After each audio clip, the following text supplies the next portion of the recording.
Eto na!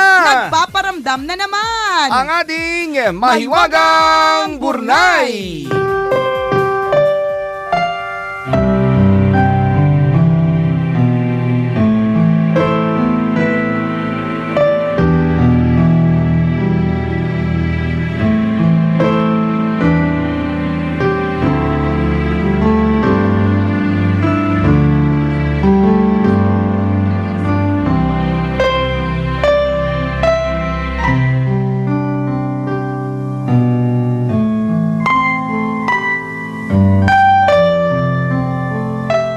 Sobrang excited ang grade 3 student na si Carol dahil ngayon ang araw na magtatanghal siya sa eskwelahan.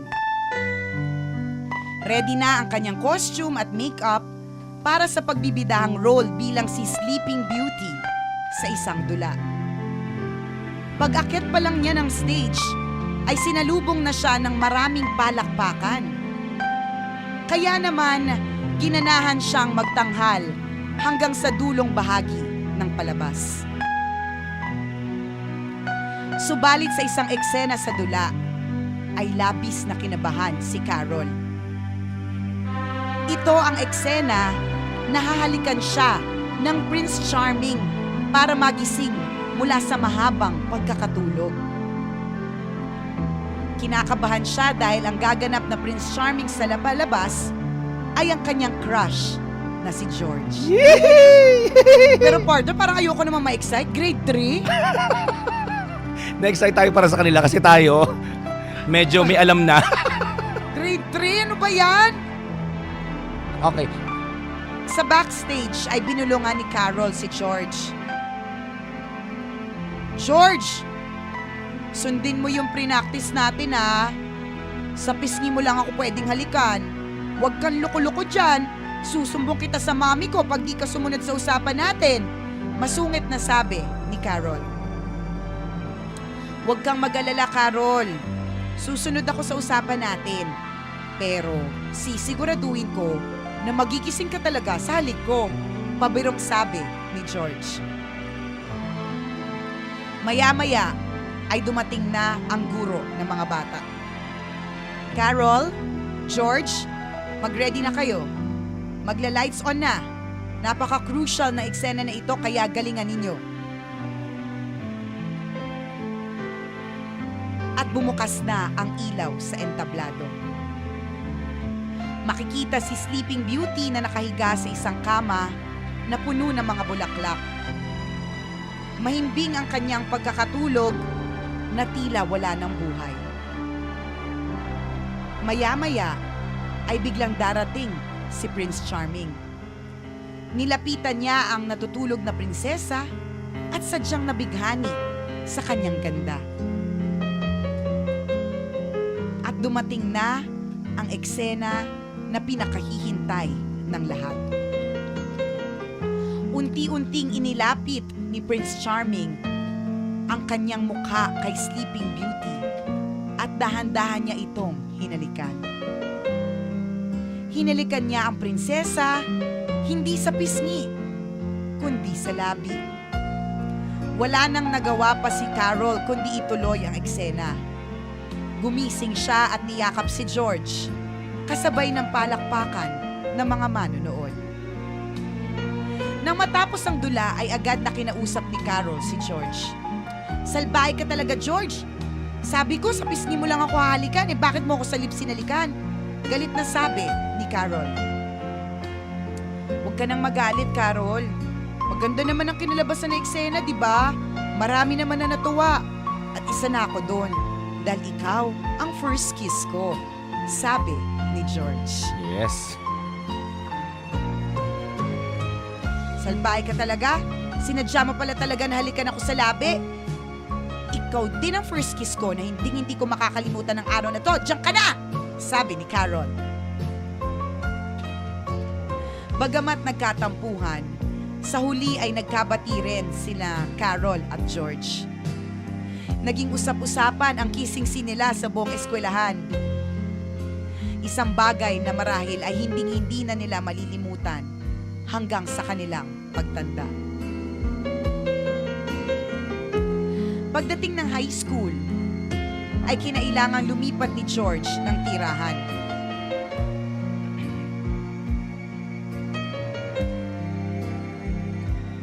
Sa bagong lilipatang lugar, ay doon na siya nakapagtapos ng pag-aaral at bumuo ng sariling pamilya. Subalit makalipas ang mahigit 60 taon, ay pumanaw ang asawa ni George. Nang mabiyudo, ay muli niyang binisita ang kinalakhang lugar at doon sila muling nagkatagpo ni Carol. Yes. Sa kanilang muling pagkikita, ay sinariwa nila ang mga panahon na magkasama pa sila sa iisang eskwelahan. At hindi rin nila nakaligtaang pag-usapan ang tungkol sa eksenang halikan sa dula na kanilang pinagbida. Yes, naman. Alam mo, George, hindi na ako nakapag-asawa, sabi ni Carol. Alam ko na kung bakit. Two old friends Alam ko na kung bakit. meet again, Gusto mo siguro wearing na ang older first kiss mo, faces, siya na rin ang last mo. talk about Pabirong sabi the ni places George. they've been. Two old sweethearts that fell apart. Hindi na somewhere nakaimik pa si Carol sa biro ni George sa kanya. How were they to know? Ang pagkikita ng dalawa ay nasundan pa ng maraming beses hanggang sa tuluyan ng mahulog ang loob nila sa isa't isa. Maybe this time it'll be love and Hindi nagtagal, ay nagtapat na rin si George ng kanyang pagmamahal kay Carol at niyaya niya itong magpakasal. Yes! Carol, tapos na ang palabas. Totohanin na natin ang pagiging magpartner. Gusto kitang maging katuwang, hindi na sa dula, kundi sa totoong buhay. Yes! My princess, will you marry me? Sabi ni George. Yes! Sa wakas, natagpuan ko na din ang Prince Charming ko. I was wrong when Yes, my Prince Charming, I will marry you. Sagot ni Carol. At naganap nga ang happy ending ng istorya ni na Carol at George. Nagpakasal ang dalawa, eksaktong 75 taon matapos ang kanilang first kiss. Saya. Ang kwentong ito ay hango sa tunay na istorya ng pag-iibigan ni na Carol Harris at George Rains ng St. John, New Brunswick, Canada. Nice naman. Eh, di kayo ng true love. Ay, sarap nan. Sino mag-aakala, di ba? Dati inaaway-away mo, pabebe ka pa sa kanya. Correct. Huwag mo nga akong halikan Hindi, sa tsaka ang ano. ganda nun kasi partner, yun yung masarap i-throwback. Correct. Di ba? Para sa inyo, kahit taga-Canada kayo, Tagalog song for you. Carol and George. Sa dinami-dami ng aking minahal, Oh, yan. Sarap naman. Sarap. dalian lamang at ilan na nagtagal. Iisa pa lamang ang binabalikan. Ano pangalan ulit ng babae? Nakalimutan ko. Carol. Si Carol, first love niya, Si George. Si George. First and last kiss. Si Ay, di ko Timo. naman sure. O sabagay, wala. Wala Pero namang ang nabanggit sa sabi lang, kwento. si Carol ay hindi nakapag-asawa. Si George, merong unang asawa pero namatay na. Ganun po talaga, dadating ang panahon na mamamatay din po ang unang asawa. Charot Ano, may lang. mga nangyayari naman gano'n. Correct. At posible kang humanap ng pangalawa. Choice mo naman yan, kabisyo. Joke lang mga kabisyo. Ang sinasabi lang po namin, kung talagang kayo ang itinadhana para sa isa't isa, Correct. ilang taon man ang lumipas, magkaroon man ng iba't iba pang mga karelasyon, yung destiny po ninyo o yung paths po ninyo will still cross and you will be together again. Naniniwala talaga ako sa true love, partner. Sa destiny pati, no? Naniniwala talaga ako doon, partner.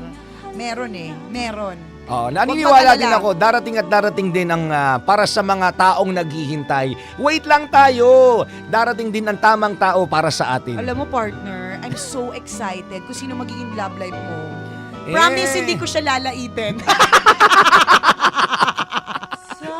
Sa mga nagtatanong nga sa akin, ba't di ka pa nagjojowa? Tinatamad pa kasi Hindi ko mo ba nare-realize, partner, na kung kailan, ganito na yung age mo sa kakamasyami, dati yung tsaka mo eh. Panapanahon lang yan. Hindi mo lilipas din. Hindi Pag nga. dumami na linya ko sa mukha, wawala din to. Seryoso! Alam mo, naalala ko dati nung elementary ko, ganyan din yung role ko eh. May ano din ako, role din Prince Charming. Oh. Yun lang talagang gagawin ko, hahalikan ko lang yung ano ko. Yung prinsesa mo. Yung prinsesa Ano ko. nangyari na doon sa mga naging prinsesa? Lahat sila mga nabuntis partner eh. Sinasabi ko na nga ba, hindi talaga porke taga-probinsya eh. O mga pamilyadong tao na sila Ibig ngayon. sabihin lang nun, partner, hindi mo sila destiny. Natalis Oo. mamatay yung unang asawa nila. Hindi Dati pa naman, natin crush ko pa wini-wish. naman yun. Talaga? Natakot lang ako kasi anak ng teacher namin eh. Oo nga, baka matampal ka ng stick. Ng stick, oo, nung panahon na yun. Baka hilahin yung yung dila mo, partner, tapos Oo, gawing gawing ruler. lengwa. Gawing ruler. Ang haba pa naman ng dila ko. Correct. Rula Jen. O, diba? Maniwala tayo sa destiny. Maniwala po tayo sa destiny. Maniwala po tayo na kung ang destiny po talaga natin is to be with someone at magkaroon ng pamilya, dadating din siya in God's perfect time. You just Correct. have to wait. Pero syempre, pag may edad ka na, huwag ka na mag-wait, super. Lalandi ka na din. Yan. Landi na landi. Hindi, maniwala tayo. Destiny, totoo yan mga kaibigan. Meron tayong kahihinatnan kung ano man, kung sino man siya at kung saan mang pagkakataon, anumang oras. Hindi natin masasabi. Tama. When you wake up each morning. Thank you very much, May Wagang Burnay, sa isa na namang napakagandang kwento ngayong araw na ito. Ang mga kwento po na May Wagang Burnay, mababasa nyo po sa aming Facebook fan page. I-search nyo lang po, Tambalan. Yan. Like na like mga kaibigan. Share ng share para marami rin ang kiligin. Marami ang ma-inspire sa kwento ni Mahiwagang Burnay. Partner, salamat sa pagtutok sa aming programa. Thank you sa lahat ng mga nag-view sa aming Periscope. Sayang, hindi ko nasusutin tong dress na ito kahit kailan. Kaya kung hindi mo kami na-view ngayon, wale. Yan. Pwede nyo namang i-replay. Pwede ko namang i-delete. Sa bagay. I-remove sa gallery. Hindi, i-copy-paste na natin. I-bluetooth mo na sa akin yung video na Salamat yan. sa mga nag-view sa amin via Periscope. Ang dami nag-enjoy in fairness. Thank you very much mga kabisyo. Salamat. Enjoy your day. Smile. This is another day para maging maligaya. Tandaan, happiness is a Choice. Maraming salamat sa inyo mga kabisyo. For making Love Radio always Your number one FM radio station. At habang nariyan kayo mga kabisyo, ang tambalan, walang kalaban, number one pa more. Ako po si Nicole Yala. At ako naman si Cambio King Chris na Chuper. nagpapaalala, Walang matatag na relasyon sa malanding may determinasyon. Yun! Yun! Yun!